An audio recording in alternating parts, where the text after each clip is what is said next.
Rosa, I'm 19, and I go to college. My name is Victoria, I'm 18, and I volunteer as a peer health educator. Telling my friends was probably the biggest decision I made in high school.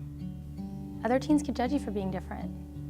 Some other girls choose not to tell their friends for fear of rejection. But for me, it was really important to tell my closest friends about my status, that I'm HIV positive. I wanted to live a healthy life, and for me, that meant being completely open and honest with my family and friends. I recently was invited to a school to have an HIV talk. There were 30 students in the class. Out of the 30 students, I asked, how many of you are sexually active? Out of 30 of the students, half of them raised their hands. For the ones that raised their hands, I then asked, how many of you are practicing safe sex? And only half of them raised their hands. Sex educational classes are offered in high school. However, it's not working because the teens are not listening, because it's not relevant to them. I told my story as an HIV teen, and now they're listening. One of my best friends was having a really hard time. She got dumped by her boyfriend. She was having major self-esteem issues. So she turned to me for advice, and she asked me, Rosa, how do you do it? How do you stay so strong? You know, problems just don't seem to affect you. And I said, look, I'm just like you. I struggle too, a lot of the time.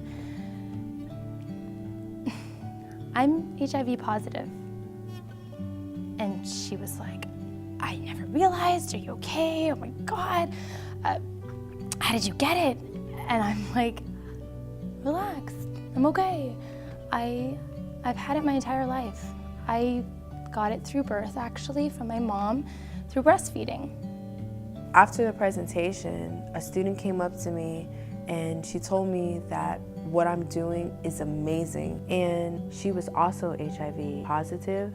She just felt like she couldn't do it anymore. She just felt like giving up. And that's when I told her, no, you have to continue to take your medication and you have to continue to be strong. Then we exchanged numbers, and now I call her and I ask her, did you take your medicine today? And she tells me, yeah, she takes it and she's doing so much better.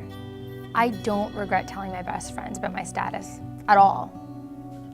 We're all still really close. Closer, actually, because we know that we could trust each other and share everything completely openly.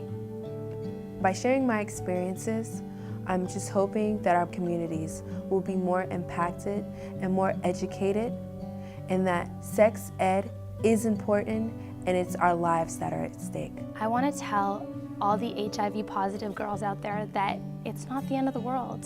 I mean, if I can live a happy and full life, so can you. Love yourself. Get tested. Together, we can overcome HIV.